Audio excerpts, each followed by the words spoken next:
Well, hello and welcome to Frank Talk on Rajya Sabha TV. I'm Frank Rausan Pereira. So, what are the country's young leaders doing about coronavirus? How are they contributing at a time of distress? And what is their vision for the future? To answer these very questions, I have with me on the program the young and charismatic member of parliament from the BJP representing Bengaluru South, Tejasvi Surya. Tejasvi, namaskara and welcome to Frank Talk on Rajya Sabha TV. Namaste, Frank. So nice to be on your show again. And it's always nice to talk to you. Absolutely. The last time we did an interview, it was in your living room. Today, I'm in my living room. You're on your terrace, but we seem to be in the comfort of our homes. But unfortunately, the circumstances aren't very comforting at this point in time. Your thoughts on what's happening around? Frank, we are living in unprecedented times. The last 100 years, our humankind has not witnessed a pandemic of the scale that we are witnessing today. But in the collective memory of humankind, epidemics and pandemics have had a very lasting impact. In fact, just near my house, there is a small temple. The name of the temple is called Plague Marama. So I was always wondering, how did this temple get the name Plagamma or Plague Marama? And then the local folklore is that about 70, 80 years ago, there was a major pandemic in Bangalore and people died in hundreds. And it was at that time that people, came together and started praying at this temple. And that's how, the whole folklore came about. So pandemics, epidemics have had we have had a lot of learnings as humankind from these terrible instances earlier. And so many of our practices, customs, traditions, social mores have all been influenced by pandemics and epidemics in the past. In the same way, I think that the COVID-19 pandemic will also usher in a new world order because the world can either go in two ways. It can go towards becoming more isolated, far more onto ourselves kind of a world, or it can also go into a far more integrated world where everyone comes together to fight such kind of global issues. In the same way, if you look at how the state has mobilized its strength and resources in the last 15, 20 days, one will be very much impressed with the power of the Indian state to address these kind of challenges on a war footing, whether it is taking the preemptive measures in the first place, or now tracing of all these 22,000 people, primary and secondary contacts of the Tablighi Jamaat, instant contacts. All of these have been spectacular instances of the state mobilization and the state power. Also, Frank, if you look at so many socio-political, economic and cultural changes that are taking place. I was talking to a lawyer friend of mine who is telling me that he's getting calls every day from his clients who are waiting for the courts to reopen for either of the two things. Marriages which were on the brink of breaking apart are now, doing good because 21-day quarantine has helped them stitch broken relationships. And at the same time, you're hearing cases of increase in domestic violence, and people are waiting to, break away from marriages. In the same way, if you look at how so many human stories of people coming together to help more vulnerable, much weaker people, these are exemplary stories of courage, of human conviction you're hearing every single day, whether it is doctors, whether it is even Swiggy delivery boys, going out of their way to help someone who is in home quarantine. These are amazing stories of human excellence, human coming togetherness in times of need. So we are living through. If I may just add to that, Tejasvi, would you say that it's given people, time to introspect, to self-reflect, and also look at their inner self and try to come out and see a changing world and bring out their best as well? Absolutely. And if you look at, if you look at the last 15 days where people are under house arrest, quote unquote, you will realize that new administrative practices, work practices are also coming into existence. Work from home is now seen as a more productive form of employability than actually coming and participating in physical offices. In the Work same from manner, home equals saving cost. That's something that immediately comes to mind. And that's something that we can help and we can aid at a time like this as far as our economy is concerned too. Don't you think? and there are new apps that are being developed as we speak, which are helping people communicate better, create new content better. Zoom has now become the highest downloaded app in India in the last 15 days, surpassing WhatsApp. So these are just indicators of how a 15-day lockdown has impacted the whole country's socio-economic cultural landscape. So, and one more last point, Frank, is I have asked a small group of my friends who are very talented filmmakers who work with National Geographic Channel, Discovery, and other such institutions to actually capture what is going on.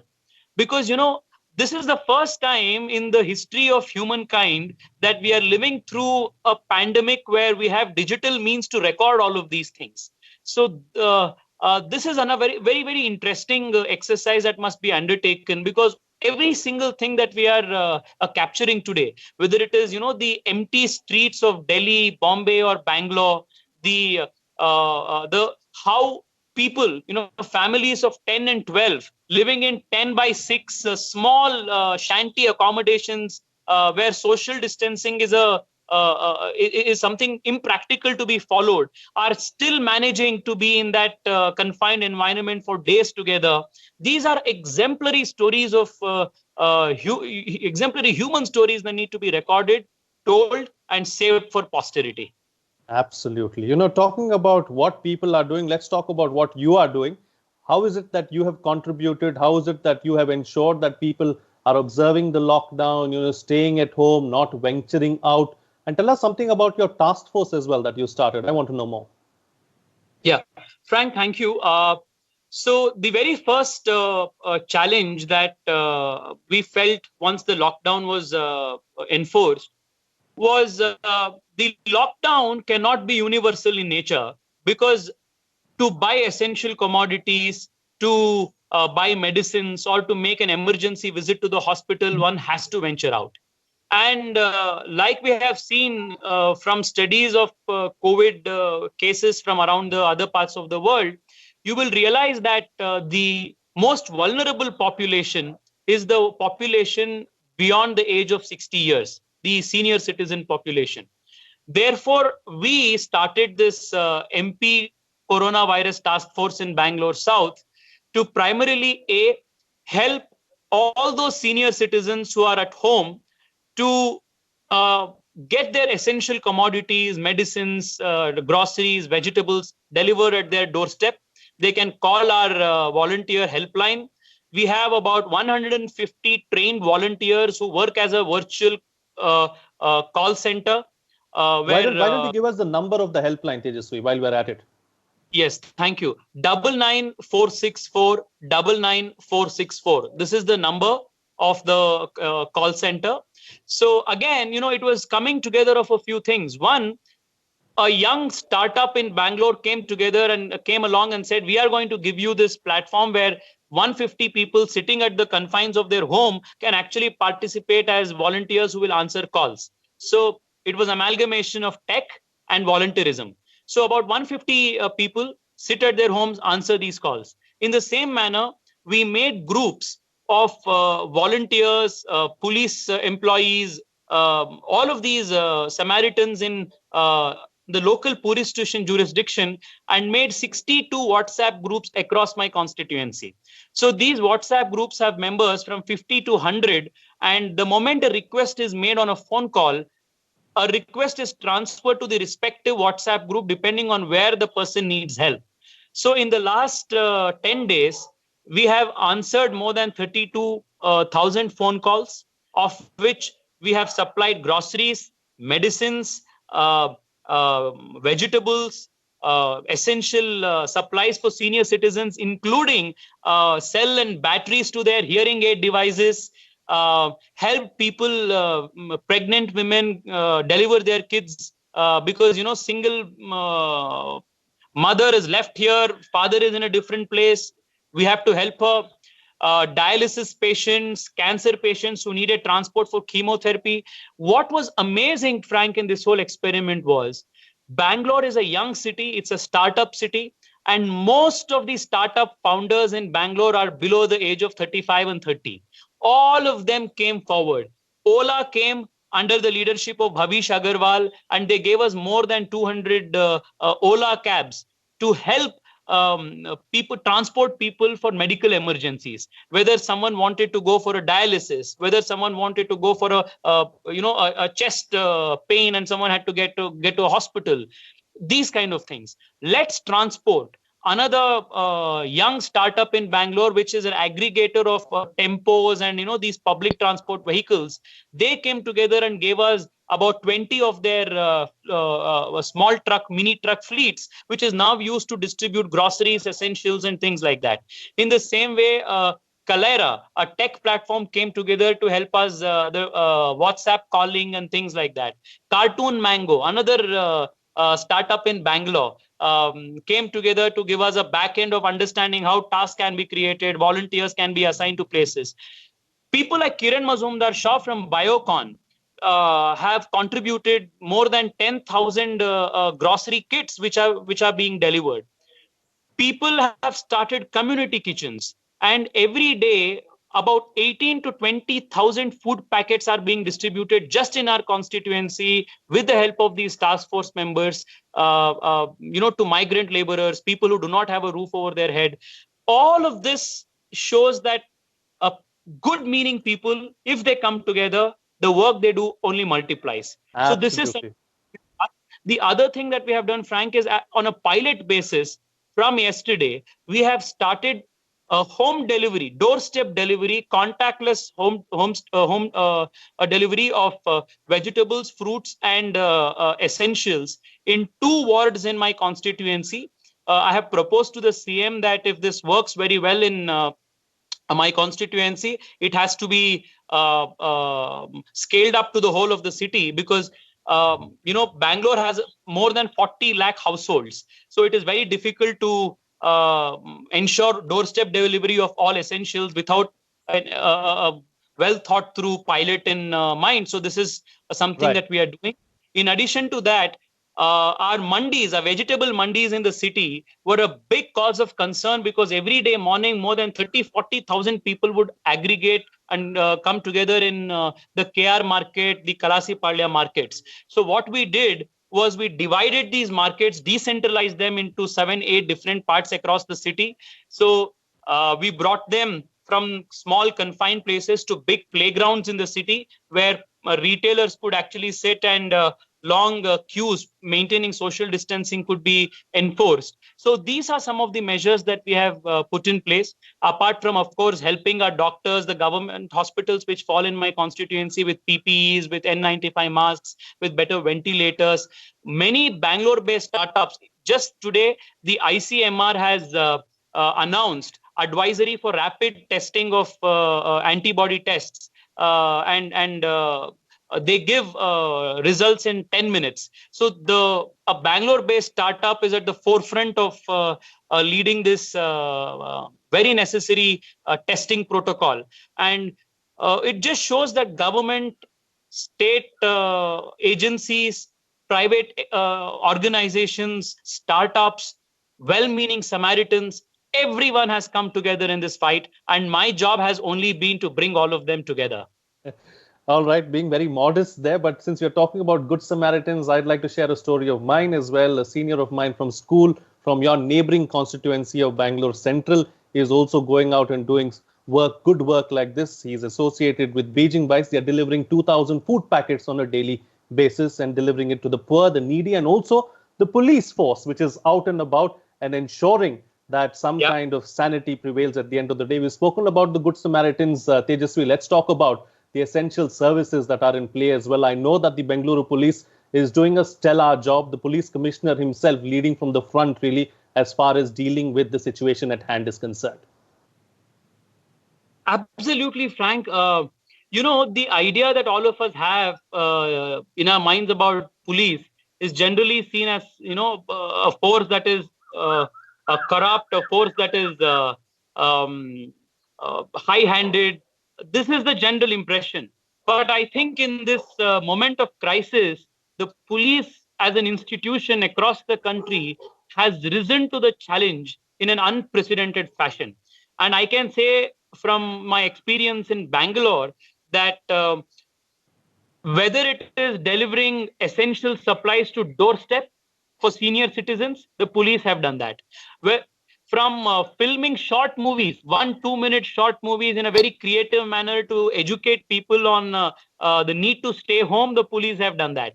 Police in Bangalore city have even done a rap song trying to educate people on the need to stay home.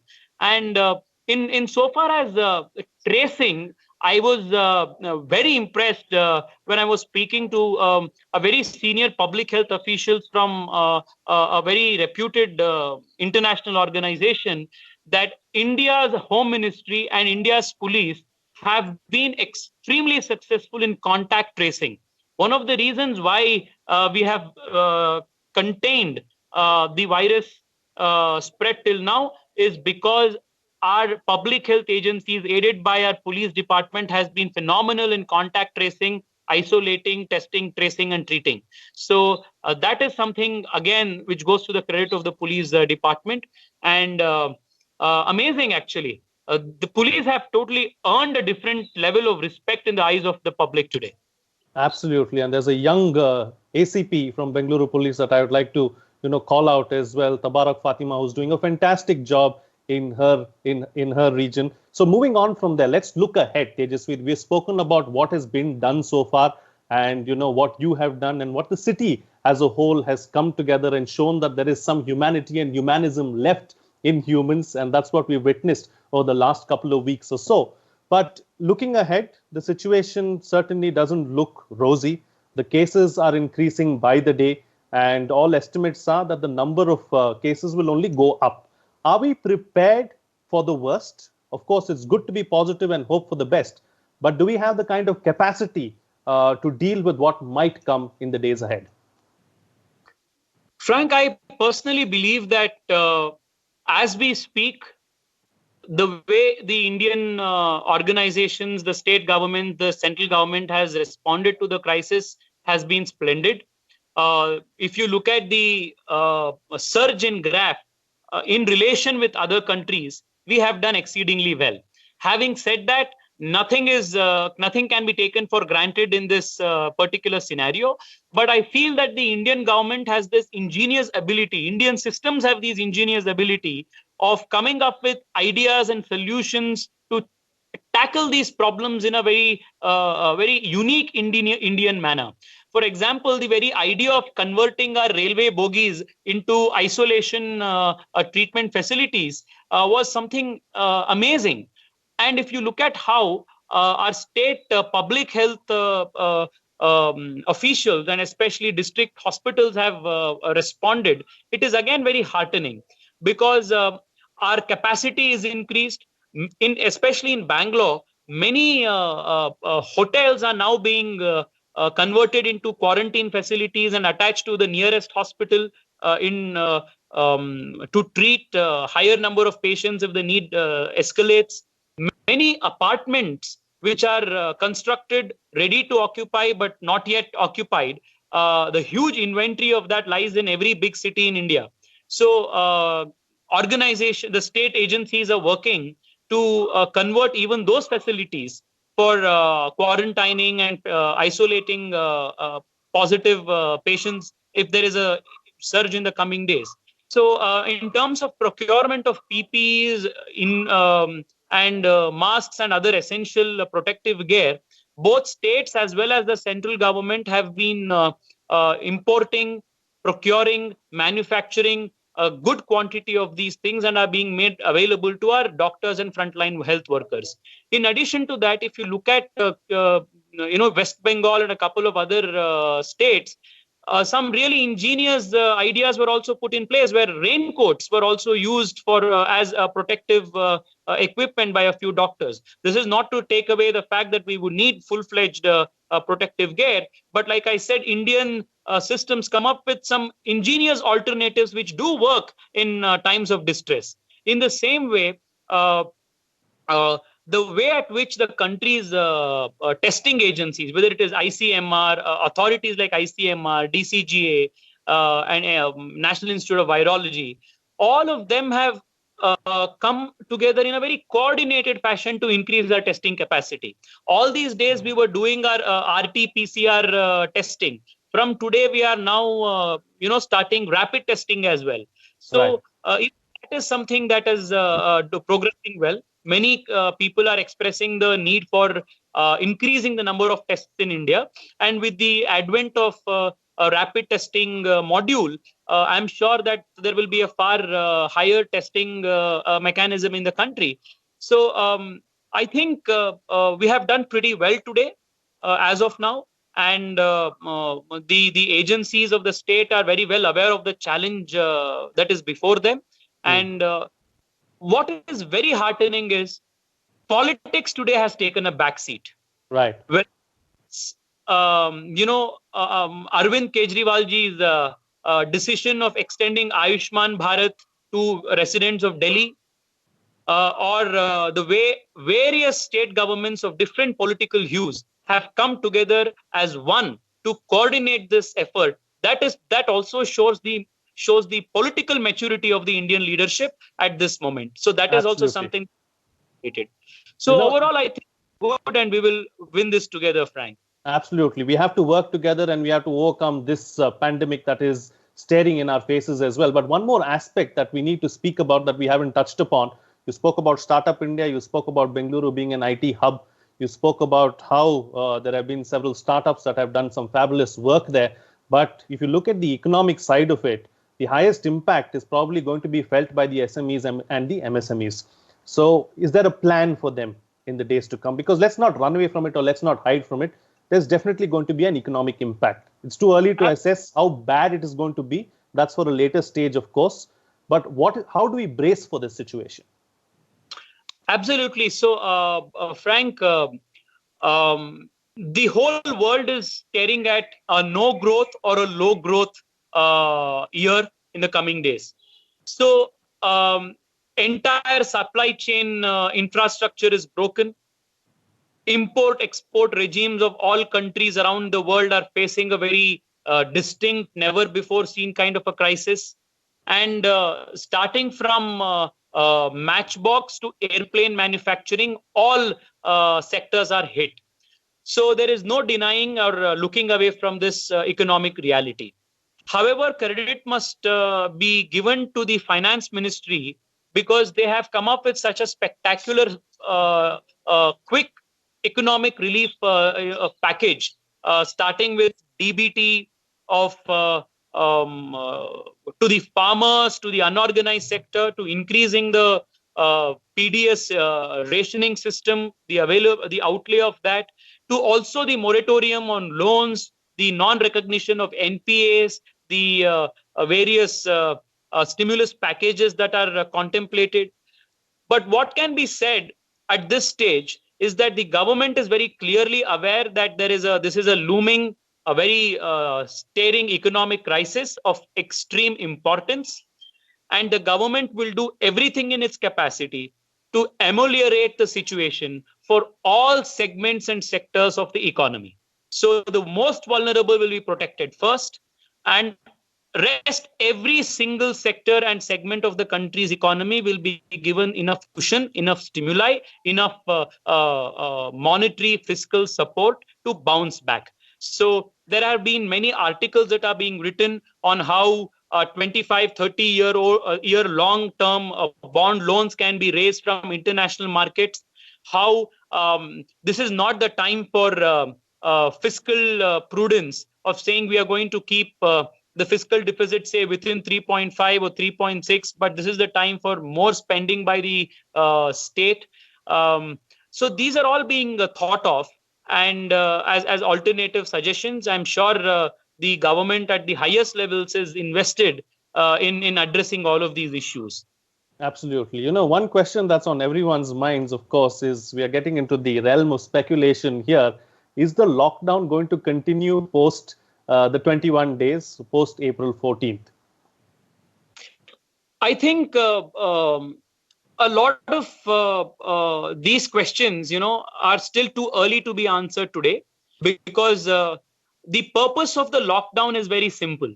It is to buy us more time so that there is no escalation of the cases, and our public health infrastructure is further strengthened to face any kind of eventuality. This is the purpose of a lockdown. So whether we lift the lockdown altogether on 14th, or we go about doing it in a staggered manner over 4 to 5 or 6 weeks, will all frankly depend on the number of cases that will be reported in the coming week. So we all can only keep our fingers crossed, ask all those people who are in home quarantine or institutional quarantine to respect the quarantine rules. We can only hope that the primary, secondary contacts of these people will not exhibit symptoms and fall sick and will turn positive. And if those who are, they will be immediately traced, they will be tested and treated. So this is a challenge for the next 10 days. And I am personally of the opinion that unless we see a significant decrease in the number of cases that are being reported, a lockdown liftoff may not be a very good idea. And many scenarios can be contemplated, projected, and depending on where these cases are being reported from, how many of them are being reported from, calls can be made by the highest levels of government to maybe relax to a certain extent a lockdown in other areas. So if, for example, there is a certain clusters in only which there is a reporting of cases, and there is no reports of a local spread in other parts of the city, district, or state, I think there can be some measures to lift some restrictions in these other parts. However, this has to be done in a staggered manner. The Honorable Prime Minister made it very clear about this in his address to all the chief ministers of states, that the states must themselves come up and formulate a policy of a staggered lift down for about 4 to 5 weeks. So I don't think schools and colleges and such malls and public functions will be allowed for the next 2-3 months at least. There are many state governments which have already brought notifications and orders to that effect. However, this is again a very interesting time for online classes, maybe boards of different schools and leaving school certification boards, especially in Karnataka, is now also contemplating whether online examinations can also be used for certifying passing of a specific examination. So these are interesting times where administrative apparatus is also evolving and responding to these everyday challenges. So in summation, I can say, Frank, that the next 10 days are very crucial. We can only hope that the numbers will not spike, and we can all go back to staggered mode of relaxing the lockdown. Absolutely. And it's a new way of life that we have all learned. We are also doing this interview online. So many things have changed, and many things have this has taught us many things as well. And certainly the humane side of human beings has come out over the last few days. Tejasvi Surya, a pleasure having you on the program. Thank you so much for your time. It was really nice having you on Frank Talk. Thank you so much, Frank, and all the very best. Let's see on the other side of the post-COVID world. We'll meet in person and let's all celebrate. Thank you. Absolutely.